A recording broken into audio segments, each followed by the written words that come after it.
Good morning, good afternoon, good evening, wherever you may be in the world.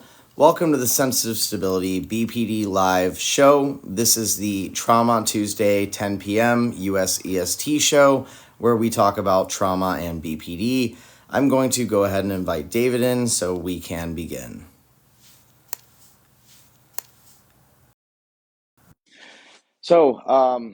Tonight's topic, for those of you who don't know me, I'll go ahead and introduce myself first. I am Kevin Reynolds. I am a BPD survivor. I have been in remission for over 6 years. No episodes, no splits, no symptoms whatsoever. With that said, I am trying to see if I can get David on here. Our topic tonight is relationship trauma, which is kind of a big deal because obviously we all want a relationship.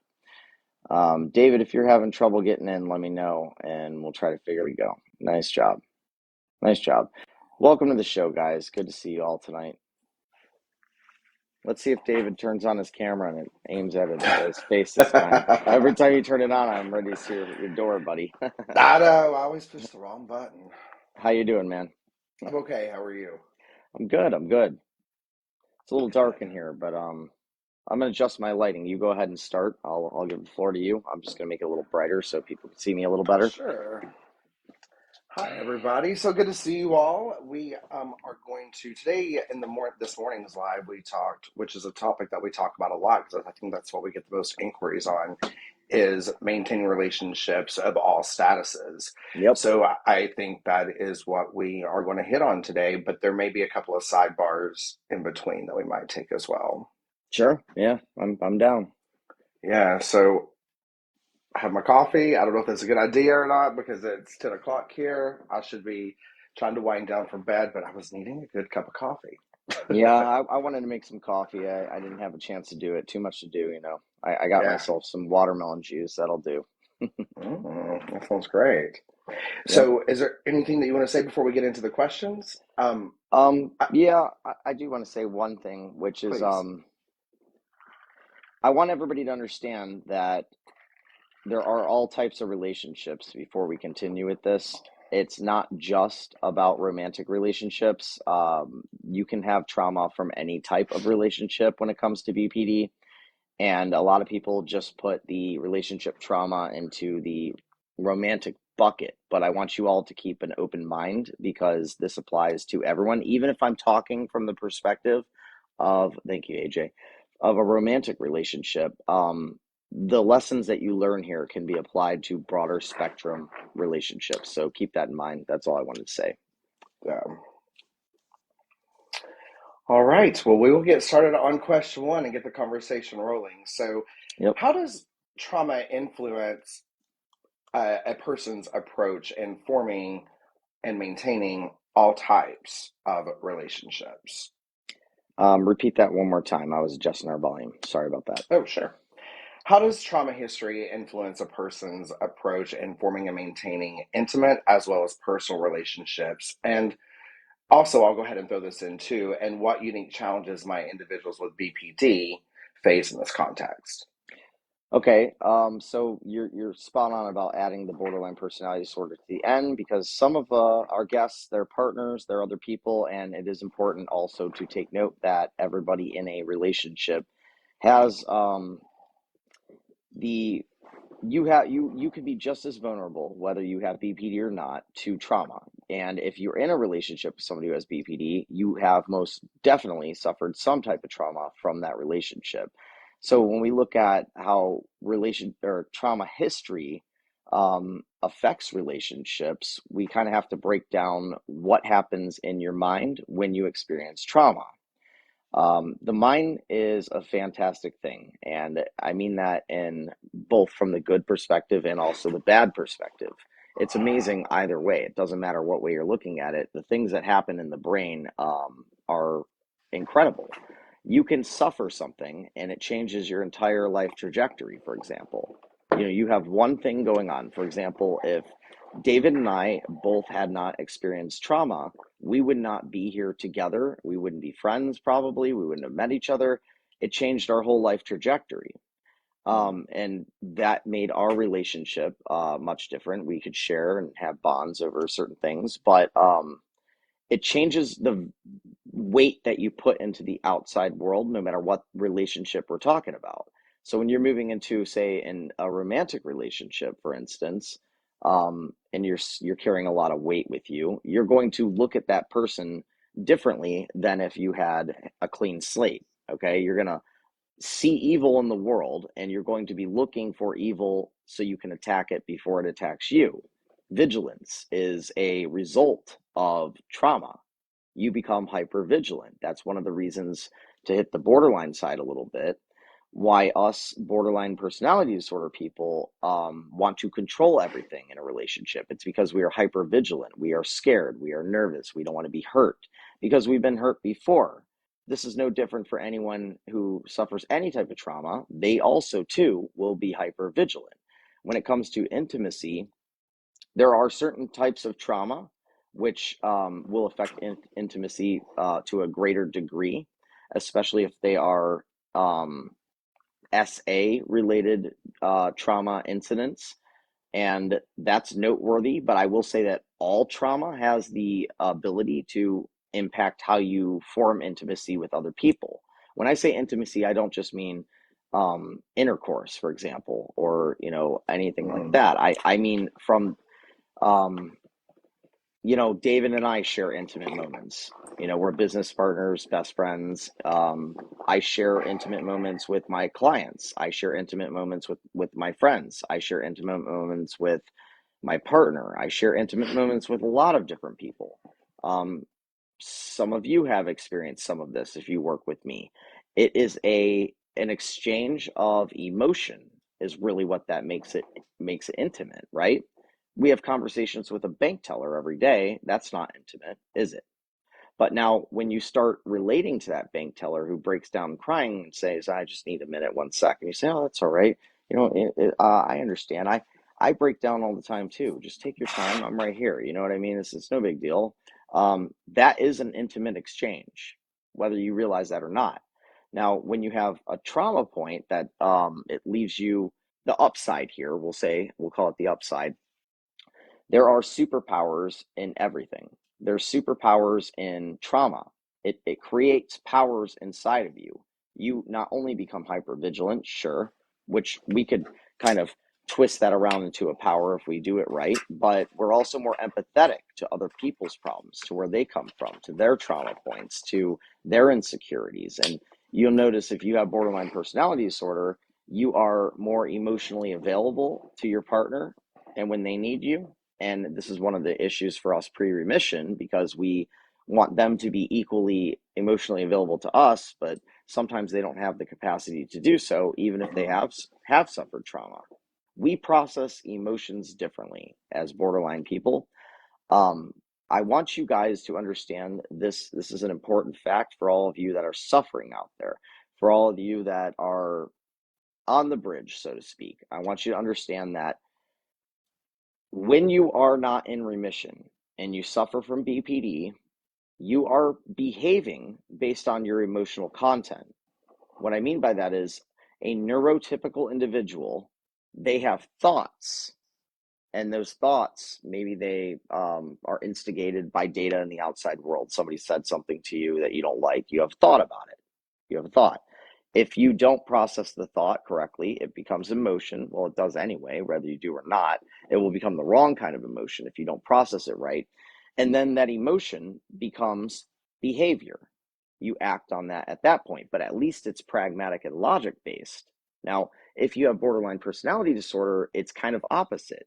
You're not operating from the mind to the emotion to the real world and behavior. Instead, you're operating based on how you feel, and you let that control your thoughts, and then your thoughts dictate your behavior at that point. But your thoughts are no longer your thoughts. Your thoughts are your heart and the unconscious mind making those decisions. So we have to be conscious when we are at the bridge and we can't take it anymore and everything is terrible. And why try? What's the point? I mean, who cares, right?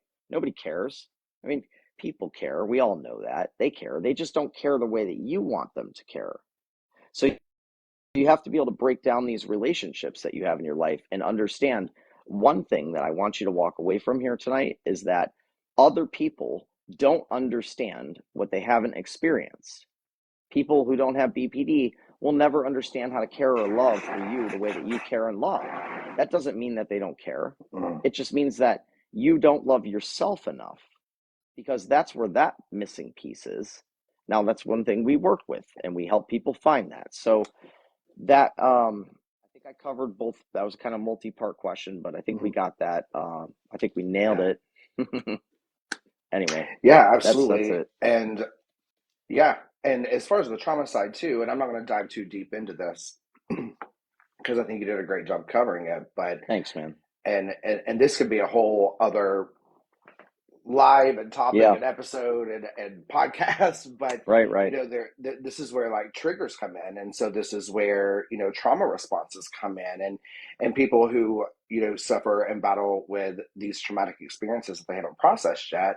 This is why we're constantly in survivor mode.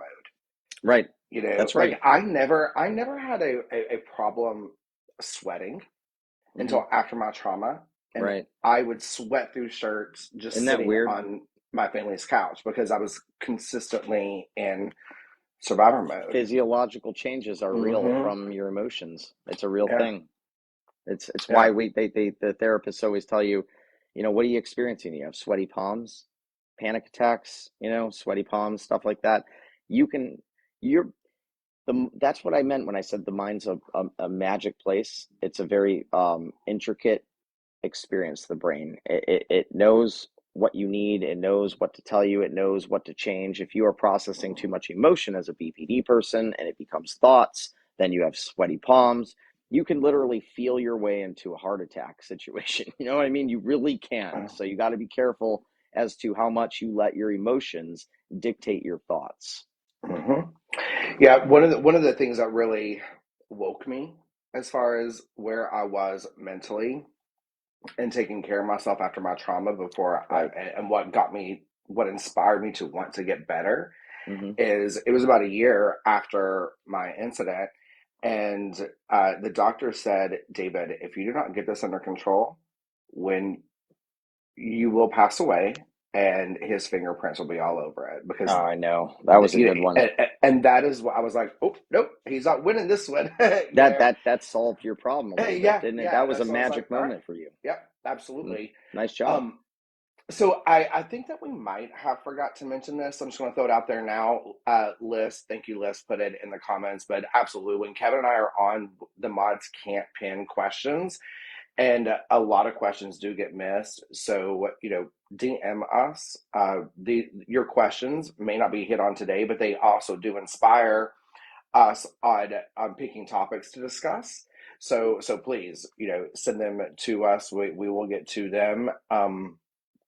And so, with that also being said, you all are so great at sending gifts. As Kevin always mentions, it goes straight into advertisement for us to reach other people. So we appreciate that. So if at the time, if one of us is talking and you send a gift and we don't acknowledge it, know that we see it. We love you and thank you. And Poem said, I did see this, and they simply said, I have BPD, and I just want to say you're in the right place. Oh yeah, that's for You sure. found your people.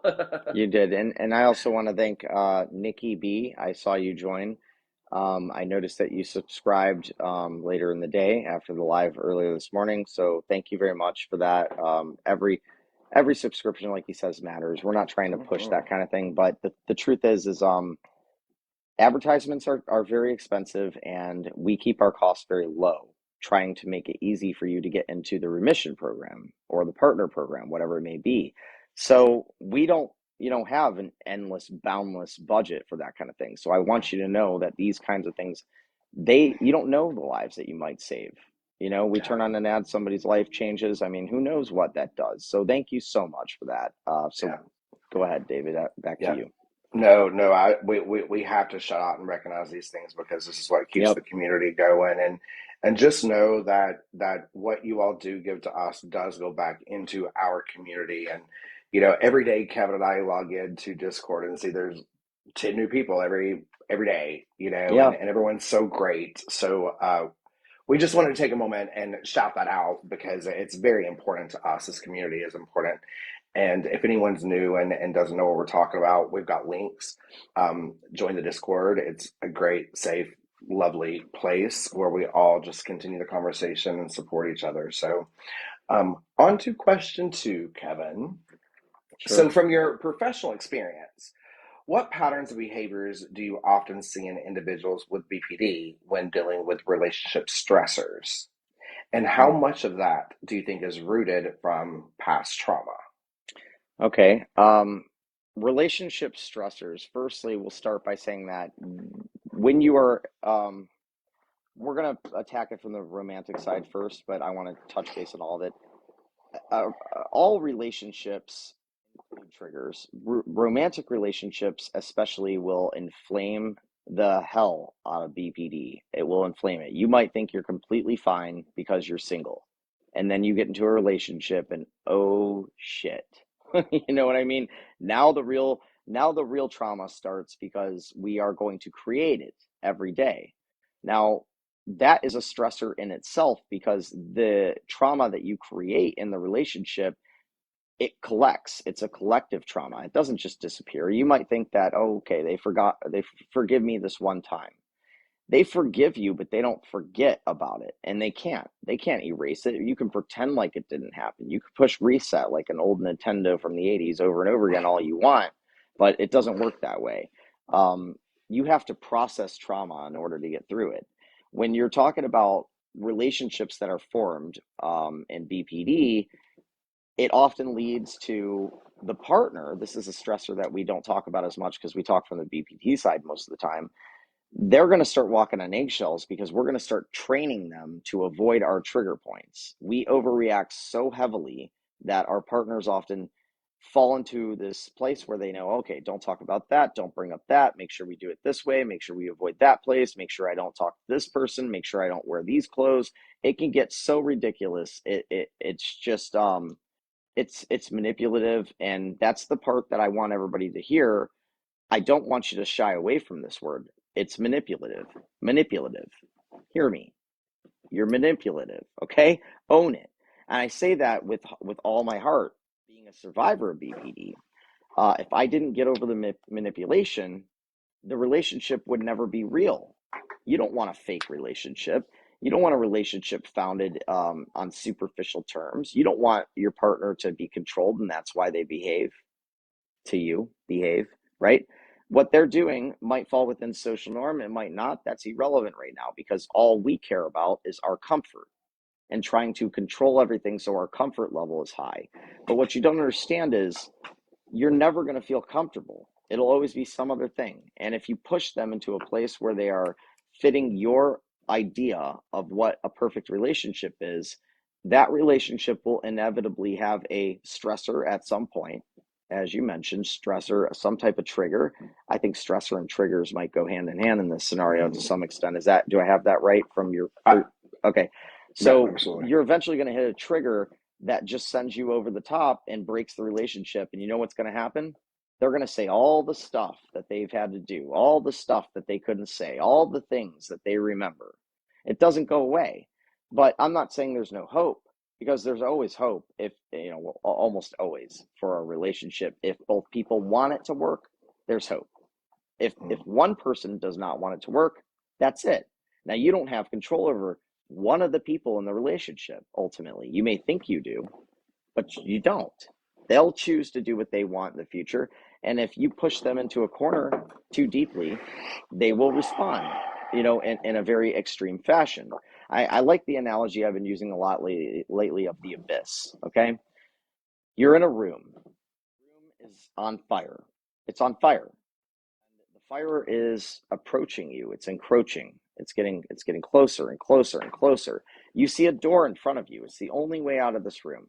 You open the door and you see a dark black abyss. You don't know what that is. You don't know what's in the abyss. You don't know what's in the unknown. But you sure as hell know you don't want to be on fire. Eventually, the fire is going to touch you and you're going to jump into the abyss because it's preferable. It's self-preservation. Now, that goes for both people in the relationship, whether you have BPD or not. If you let trauma encroach upon you, whether you created it and you're adding to it through the relationship, fighting, arguing, breaking things, screaming, threats, all this kind of stuff, or you're carrying the weight of trauma from the past and you don't unpack it, you don't process it, you don't create skills and make sure that you're objectively analyzing your relationship and not just looking at it from your subjective perspective, your own perspective, then you're in trouble. That's a trouble zone. That's why David was such a tremendous asset to the sensitive stability team. Now, you guys, I've been doing this a long time by myself. David joined up basically started this year pretty much, and he took over the trauma branch of this, and it has been incredibly helpful in moving people faster forward because we often don't unpack our trauma. And David has a really funny way of when you talk to him, you end up telling him everything. I don't know what it is about his personality that makes that a thing, but he ends up learning everything about you and you want him to know everything about you. And then he always knows what to say, and it's an epiphany. You know how we have epiphanies when you're talking to me for the BPD side to get better. You're like, oh man, I didn't think of it that way. I'll never be the same again. I don't know why I didn't think of it that way. And you have an epiphany. Everything's better. You know, and the rest of the world might not believe you right now, but it doesn't matter because you're never going to act that way again because now you know. That happens in David's end too. Sometimes it happens after you've talked to him when you've had time to think about it because he does a lot of listening. But the point is, you must have an answer for the trauma. And if you ignore it, if you push it down and cover it up with a bunch of leaves, it's still gonna approach. If you cover it with concrete, it will break through the concrete and it will come back. It will impact the relationship. So the trauma needs to be handled.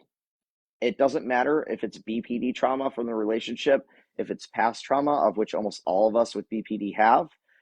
It doesn't matter if you're the partner. It doesn't matter if you are not even in a relationship with BPD people and you are here right now. You found this for a reason, okay? I know a lot of our community members and our regulars, they don't even have BPD. They just see it live one time. They feel great afterwards because there's a lot of great advice here and a hugely supportive community. You might have trauma too. I mean, trauma does not discriminate, as we say all the time. So this is applicable to anyone. I'm going to say this, and I don't want anybody to judge me here. David, did I even answer the question remotely? I, I Because I honestly can't am not remember it. sure, I can't but even I remember think the it was question. such a beautiful answer that we're going with yes. That's great. No, That's great. I think you did great, and I would like to add a little bit to that, and I preface a lot of my stories for the fact of some of y'all are just getting to know me, so I do like to preface, and I do, come from the trauma side. So this is actually kind of a funny story, but there's a thing that I say in my podcast that kind of stuck with me. Like I said it one time, and I started getting all these emails and messages of like, oh my gosh, should be merch. Like people just really took to it, and because I always say we need to visit the dark places, we just don't need to unpack our suitcase and live there. Yep. And so when you were talking, Kevin, it reminded me how I came up with that is my partner and I went on a trip, and I'm the kind of person that I get in the hotel room and I have to hang everything up and color coordinate and t-shirts and button ups, and like everything has to be pretty and organized. It's like it's my apartment for the weekend or however long we're there. Right. My partner is the complete opposite and just lives out of the suitcase. We have to iron his socks because everything is so wrinkled and things are just thrown around. And we went down to the restaurant in the hotel and had breakfast one morning, and we came up, and that's when my coffee and everything kicked in, and I said, Cody, this room looks like my traumatized brain, and things are just thrown everywhere. I was like, you need to unpack your suitcase but not live here. And I was Yep. like, oh. And so Yeah. that's how That's that so came. cool, And man. so so I think about that all the time. Like that's truly what it looked like to me and felt like to me. It was cluttery, it was messy, I was uncomfortable, but I had the ability to fix it. I just had to have the want to fix it. Right. And so So that's that story, but it reminded me of, why That, I that say was that that was and that relevant. I analogy. like it. Hmm. So Good job. thanks, friends. So could you describe how trauma and BPD may affect individuals' community style within various relationships of all types, family, romantic, and The what style? professional, Can their I? communication style? Oh, BPD affects communication style in Mhm. various relationships. Um, yeah. So BPD is a program. It's a program that has taken over your brain. It has completely monopolized your thinking. You have limited neural pathways designed to protect you. It was a system put in place in order to protect you. Now, what most people don't realize is that it really is a superpower on the other side. So, all of these negatives that I'm about to talk about here are actually positives once you're in remission. I am living, walking, talking proof of that. I have taken all of the deficits and turned them into positives. Okay. So, I don't want anybody to get the wrong idea here, but I will say this. Um, we are thinking based on emotions still, and we communicate what we think. Okay, so when we are communicating, I know earlier I said we have emotions as BPD people, which turn into thoughts, which turn into behaviors. One of those behaviors is verbal or whatever communication that you are, engaging in any type of relationship. Okay, so what that means is if you're in a relationship with somebody, let's say David and I, for instance, David is my business partner and my best friend, and I'm having a conversation with him about our live. We have a business meeting after every live. Okay. So when David and I get on the phone, let's say I wasn't in remission and I'm talking to David as a pre remission individual. What David doesn't understand when I'm talking to him is that everything that comes out of my mouth is emotionally charged. It's not pragmatic, it's emotionally charged. Okay. So when David says to me, Kevin, I think that we should change the time of the live, right? What he did was he had a thought turned into an emotion that validated that thought and said, "Yeah, that's good. I feel good about that. I feel good inside. Let me say this out loud to him and vocalize my thought." What I hear passes through my BPD filter, and I go, control freak mode on that pre-remission, and I'm thinking to myself, "What do you mean change the live? I picked the live time. You don't like the live time? Like the live time's good." Now that's not my thoughts driving what I'm thinking anymore. I got offended I got offended, even though he didn't say anything that was offensive.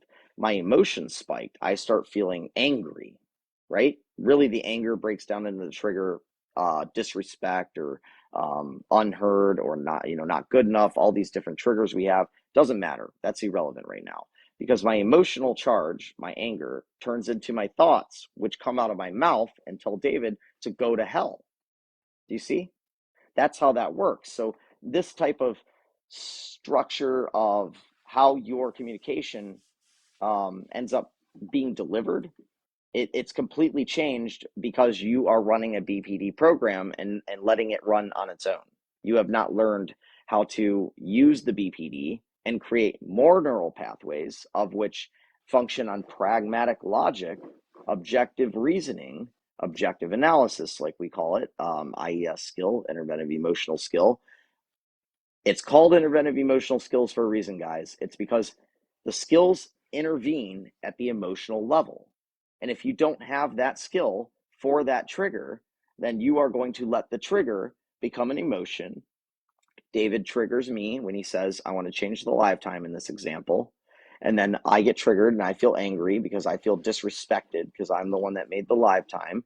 And that none of this is true, by the way. This is just a generalized example to give you guys something to think about here. And then I start thinking, oh man, he doesn't trust me. He doesn't respect me. He doesn't like me. He's not listening to me. He thinks he knows. That means he thinks I'm stupid. And I'm thinking all these things. And then I say them with my mouth. I say them with my mouth because I don't have control over myself. I hit the impulsivity symptoms, so to speak. I started with anger that turned into rage. Inappropriate response and anger is a symptom. Turns into paranoia. David thinks I'm just the stupidest SOB. That's paranoia. That's not real. David never said that. All David said was one suggestion. Bounces into impulsivity. Now I'm blasting David, right? And you know what that leads to? Unstable relationships, guys. That's how that happens. You have to start being able to break down the communication chain and understand what parts founded in fact and logic, and what part is founded in emotional content, and how can we change our emotional content to create better thought content, of which creates better communication, so that we don't end up ruining our reputation, sacrificing dignity, ruining my relationship with David, all of these kinds of things. Because I'll say this one last thing about this to wrap this question up. When you have an episode, when you have a split, when you are irrationally angry at someone and you're yelling at them and you're frustrated, they are forced to look at you differently as a person, because over the course of time, you have built up a pretty good model in your head of what this person's like. David has developed a pretty good model of me, for instance, right? So if I were not in remission and I did not have complete control over this situation, and I wasn't the supreme mental guru that I am, sorry, okay, if I blow up at David, he's going to look at me differently than he has before. He has to. He has no choice. He has no choice but to see me differently, because now he has new data. So this is why when I say save face, save reputation, that's so important. What I'm really saying is, don't give other people negative data of you. Don't give them negative data from you. And if you can achieve that, if nothing else, you can go be pissed off in a corner all you want. Nobody knows. Great. Have a friend you can go vent to. Better. Do that. Get it off your chest. Get a soundboard. Then ask them what the hell their opinion is. And maybe you should call a friend who's in the social norm, somebody who might not have BPD, especially, right? Or somebody, who you respect in that scenario, who you trust their opinion and their advice, so they can kind of help you understand that you're not seeing clearly. So that's the answer. That is the answer. There's a couple of comments that caught my eye. What drew me to it on a funny side is Laura said, "Why is David's forehead so smooth?" And that's why I kind of smirked, because that caught my eye. You got a In the smooth forehead. That's true, man. I comments, never really thought about it. You go ahead. We can't. Can I hear you still? can you hear me Yep. now? Good. Nice job. Okay. I had a, I had a, I had a phone call come in. I think it threw me off. Can you hear me? Yes. Mm-hmm. Okay. So, Dawn, 123 Dawn said this is her first time here, and it's very informative. And that kind of caught my attention too, because my mother's name was Dawn. So, welcome. And so, Raina asks, how does paranoia develop with BPD people, please? So, since they were asking so nicely, I would love for you to talk about that. Sure. Paranoia is founded in unjustified thoughts. It's found in unjustified thoughts, meaning these thoughts don't have factual basis to them that makes sense in the real world. It might make sense to you, which is why you're being paranoid. Okay, let's take I'll take an argument that I've had with my wife recently. Okay, this is an example. This is an example of her having a paranoid thought, because everybody does have paranoid thoughts from time to time. It's a very real thing. It happens. In this scenario, we're going to say, and this is a real thing that happened, there were measuring cups that went missing. I don't have any recollection of ever touching measuring cups. I sure as hell don't use them. So there's that. Okay. So I'm pretty sure I didn't touch the measuring cups. She says, Kevin, where are my measuring cups? I can't find them. And I replied and I said, well, you've been looking for them for a couple months. They've been missing for a while. I don't know where they are. And she said, yes, you do. You moved my measuring cups. And I said, well, I don't remember moving the measuring cups. I don't think I moved the measuring cups. She said, well, I didn't move the measuring cups. That means that you must have moved the measuring cups. And in reality, the truth of the matter is, the truth is that neither of us remember moving them, but both of us could have maybe moved them. That is maybe the reality here, right? But instead, she was unwilling to accept that, and she just said, "Nope, you definitely moved them 100%." That's a paranoid thought. It's a paranoid thought that I would go hide her measuring cups from her. That makes no sense. That's not justified by law. Why would I do that? And even if I did it, who cares? It's just measuring cups. It's because you have this paranoid delusion that somebody has purposely moved your measuring cups. That's a silly example, but this happens all the time. This happens in friendships. You start thinking, are they going to leave me? That's a paranoid thought. You say, well, why? Why do you have that thought? Let's break that down further. So this isn't some, you know, bullshit therapy session here. Why do you have the thought that you're not, that they might cheat on you? Why? Do you have facts? Do you have them? Well, he hasn't responded to me in 3 hours, okay? And normally he's really fast. He hasn't responded. Well, what could possibly be happening that might make him not respond within 3 hours? Okay. Well, maybe he went to the bar. Maybe he did. But is that what happened? Do you know that he went to the bar? Do you know that? No. So you're having a paranoid thought about what your partner might be doing. And we like to solve these problems as BPD people by controlling them. That's the incorrect response. You have to respond in trust. You have to trust yourself that you're able to look at this objectively. You have to trust the other person in the relationship that they didn't do anything to spark this type of thought pattern. That partner did not give you any reason to think they would cheat. They haven't responded in 3 hours. Maybe they fell asleep. They're taking a nap. Maybe they're in the movie theater. Maybe they're on the phone with somebody who's in a crisis. Maybe they had a business meeting that went late. Maybe their phone died. I don't know. There's about 1,000 reasons, 1,000 or more, as to why they did not respond in 3 hours. And yes, some of those reasons could be that they're not that into you. Sure. But we have a tendency to look at things from the fear perspective, and remember that we break fear down into an acronym: future events appearing real. The word appearing is extremely important here because they are not real yet. They're not real yet. The problem when BPD people have paranoia building up is that it bounces into other symptoms. You start having mood swings, then you're irate, then you're, destroying things, and then you're committing SH, or you fall into substances. There's all these different things that happen. We have to understand that the root of paranoia in most cases is not being able to validate yourself. That's usually the answer here, no matter what. You have to be comfortable with yourself. You have to love yourself. You have to validate yourself and know that you're worth it. That's why they're not cheating. It's not because they didn't respond to you in 3 hours, so they must be cheating. They're not cheating because you are worth not being cheated on. Of course, there's some instances where objective analysis will tell you that your facts are justified, in which case it's no longer paranoia. Well, I saw these text messages between him and another girl. Well, that is justifiable, man. Now we're talking. That's bad, right? But now we're understanding it better. So that's pretty much the paranoia, and breaking it down as much as I can without spending too much time on it. Yeah, and I would like to. I saw a comment come in, and it was a comment and not a question, but I want to do two things with it. So the comment was saying that you were having a split when you moved the measuring cups. Um, so I'd like to take a minute to say, of course, Kevin's in remission. He does not have splits, but let's turn that into a form of a question.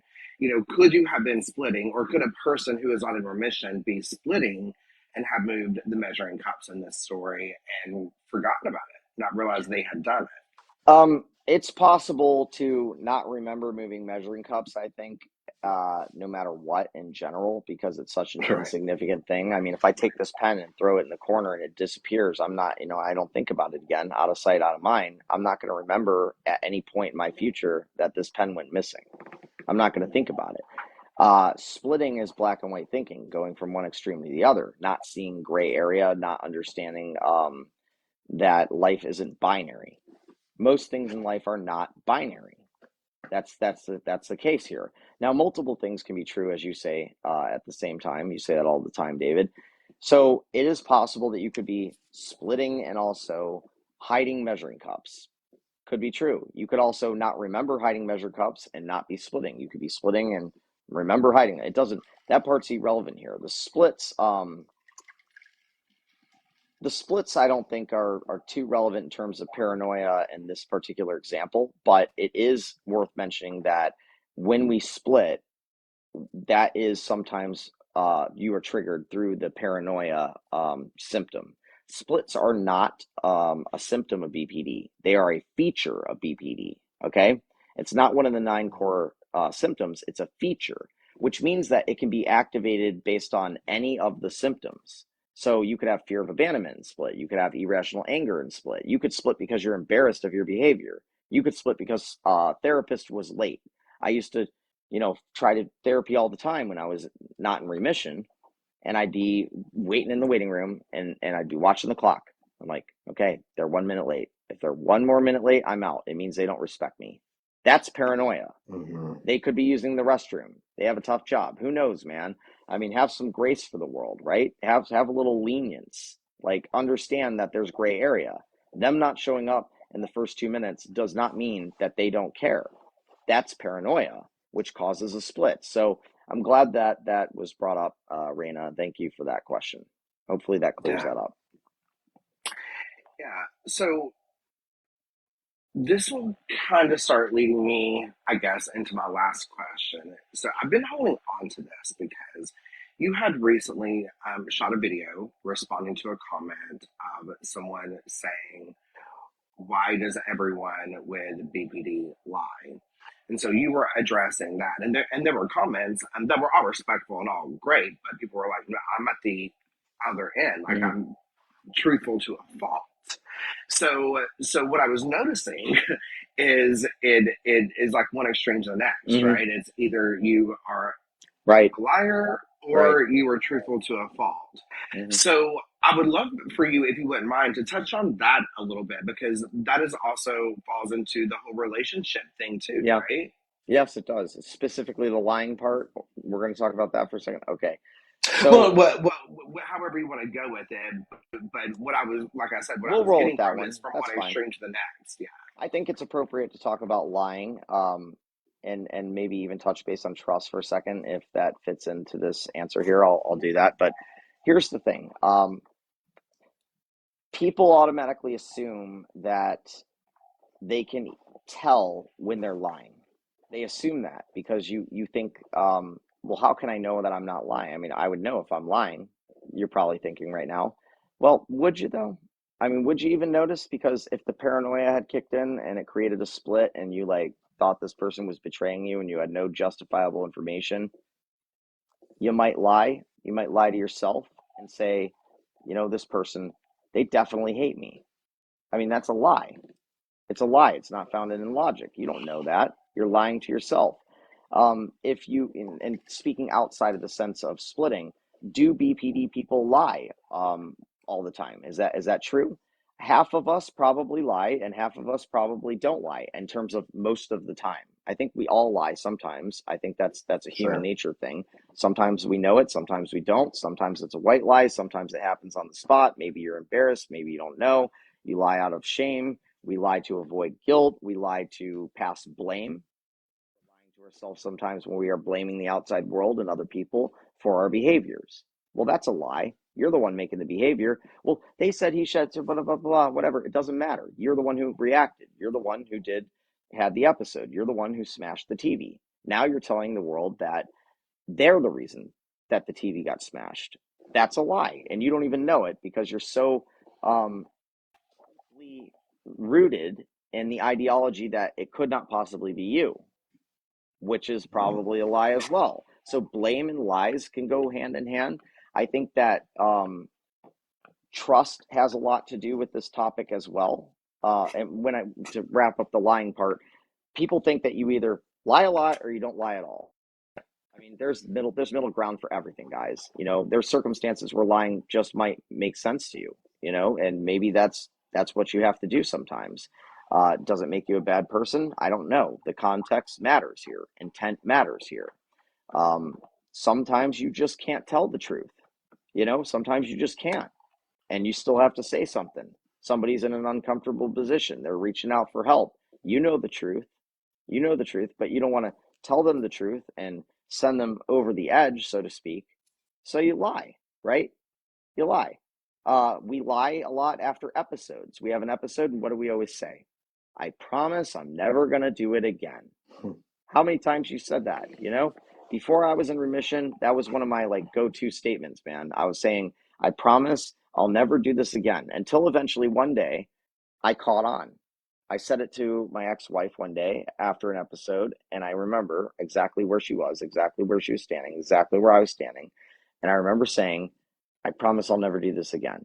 And in my head, I was like, why the hell are you saying that? You know that's a lie. You know that's a lie. We lie because we want to keep our partners.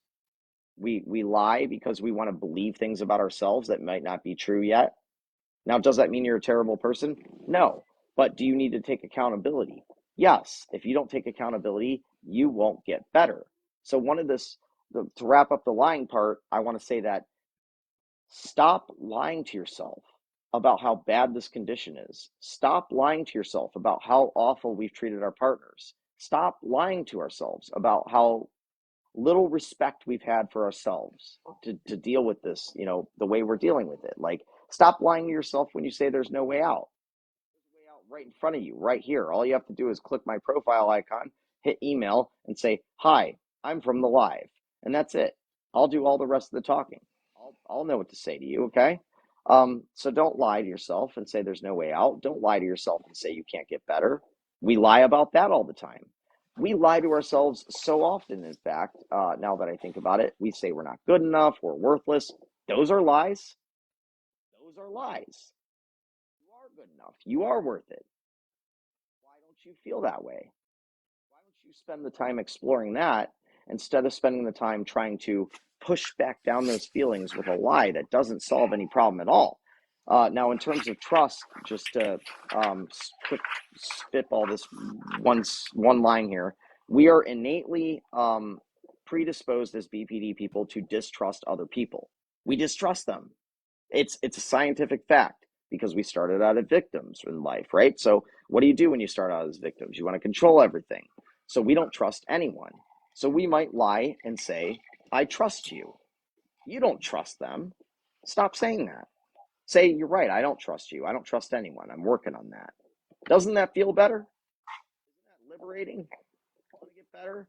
Start saying, doing, and acting in ways that get better. Own it. Own the problems.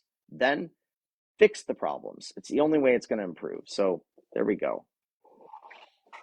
Before my last question, there is something I want to say about emailing us.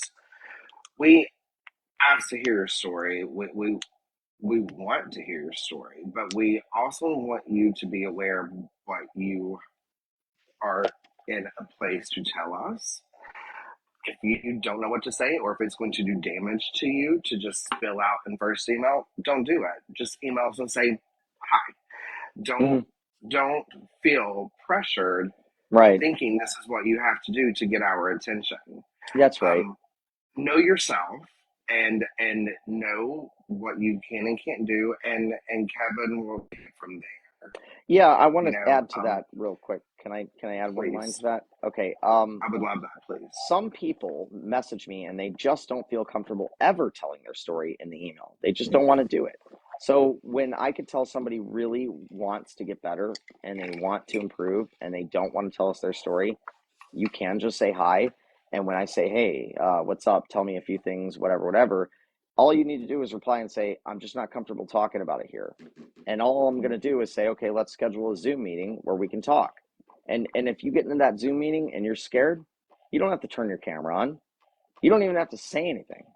If I see you're in there and I know you're listening to me, I'll know exactly what to say to you. So I want you to understand that there's no pressure there. I don't judge. That's the truth. So back to you. We challenge people to dive deep and to get into things, but there's a time and there's a place for that. You know, if if you can't do that with a stranger yet, that's okay. That will be a later task and challenge. You know, that you'll have, but we say we want to hear your story and your journey because we truly do. Everybody needs to be heard. But if your story and journey right now is a hello, fine, we'll love it and we'll For take it. sure. It's just as important and just as seen and heard as the 12 chapters of a book we get from people, which we also truly love and read every word of. Right. So Right. there's no, my point is there's no right or wrong, other than the wrong would be if it is to your detriment. Let Kevin take the wheel. That's where he shines. And Thanks. so I just thought it would be important to say that. We are we got 10 more minutes, and so I think this will be the best place to ask the last question. Okay. For anyone that joined in the middle, a lot of Kevin's answers about himself may have been based on before remission. So Right. now I would like for you to talk about relationships now that you are in remission, Sure. So please. we'll talk about all aspects of that real quick. I'll start with the romantic relationship. In remission, and I will prelude this by saying at Sensitive Stability, we define remission differently. Okay, the classic psychological definition is less than 5 of the 9 symptoms for over the course of like 6 months, right? That's not how we define it here. We say no symptoms, no episodes, no splits, period. Completely clean slate, easy living, right? And that might sound completely ridiculous to you right now, depending upon where you are, but I guarantee you it's possible. So, all of these issues you're having in relationships that are BPD oriented, they disappear. All of them, every single one of them can disappear. And my romantic relationship with my wife, post remission, I am able to listen. I am able to listen thoroughly without reacting. I am able to listen without trying to control the narrative. I am able to listen and take her opinion into account. I consider her opinion 50% of the weight of the relationship and mine's 50%. I never had that perspective before remission. I always used to think, well, certain things surely are just unacceptable. These are just absolute no's, right? Well, no, dude. You're in a relationship. You decide that together. That's how that works. You become a team player, not an individual trying to survive, like you got thrown in the deep end with no floaties. You know what I mean? Instead of it feeling like that every time you're talking to your partner, you're now able to listen. That's one of the big differences that I've noticed in terms of epiphanies and massive improvements with communication. There's many other things too. We're also able to listen without letting the BPD filter take control of what the partner's saying. So the classic, oh, you look good today, David. And then David says, what do you mean? Don't I look good every day, Kevin?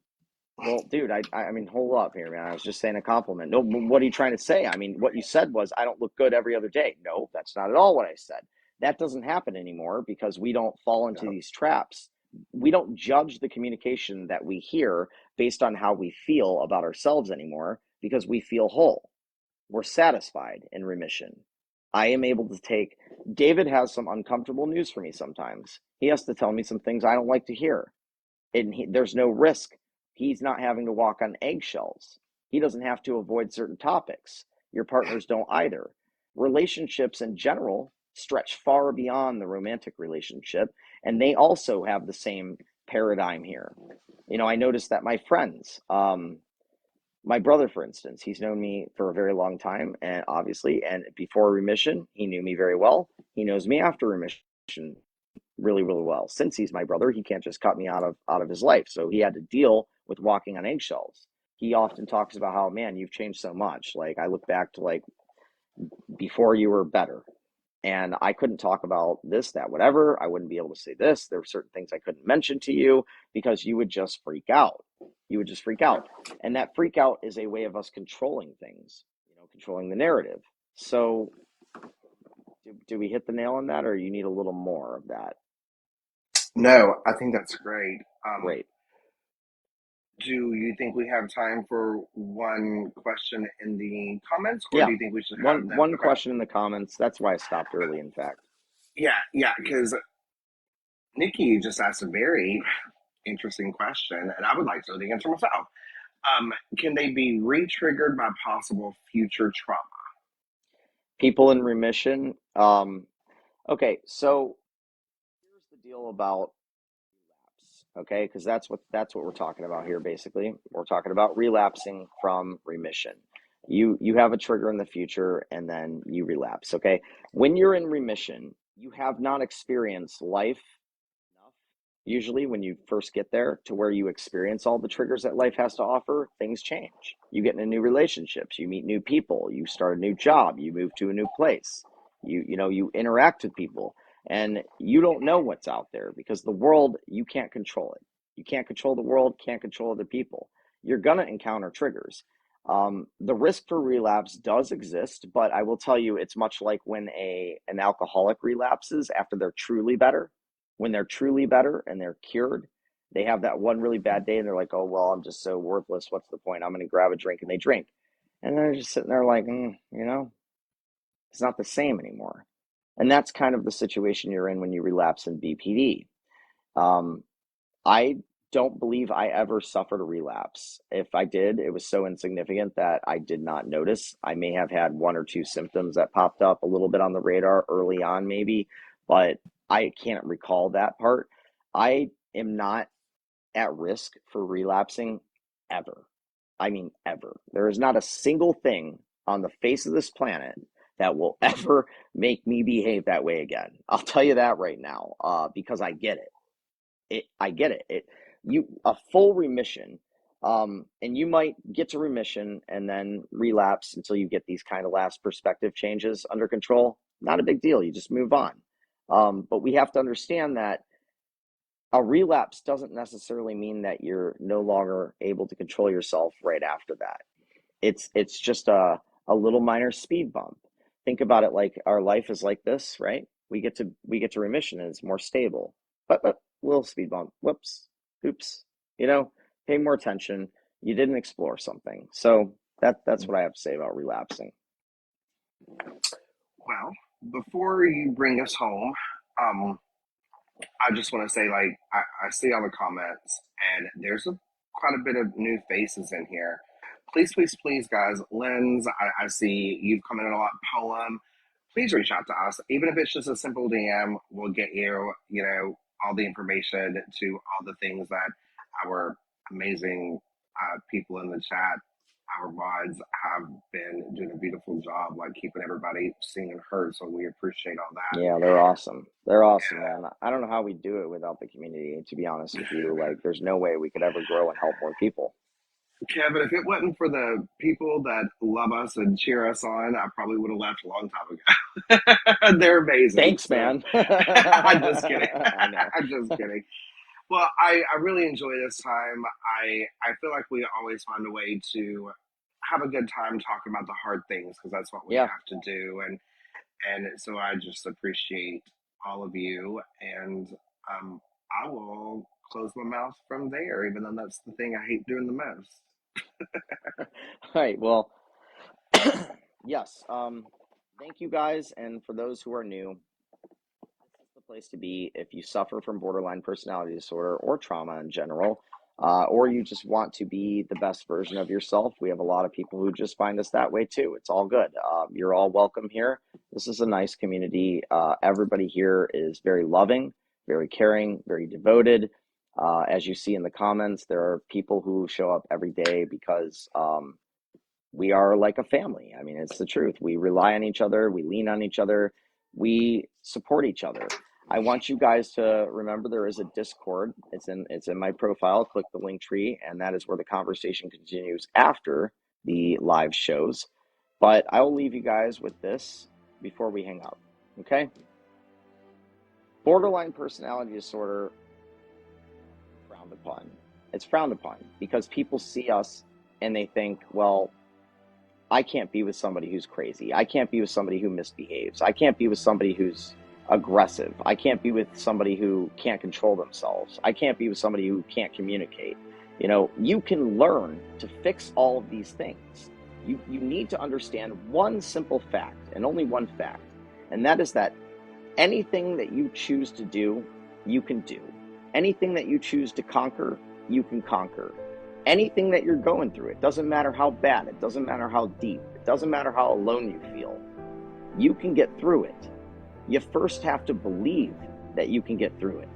You can't live life telling yourself, I can't. That's the biggest lie of them all. That's the biggest lie out there. Doctors, therapists, your partner, it doesn't matter who it is.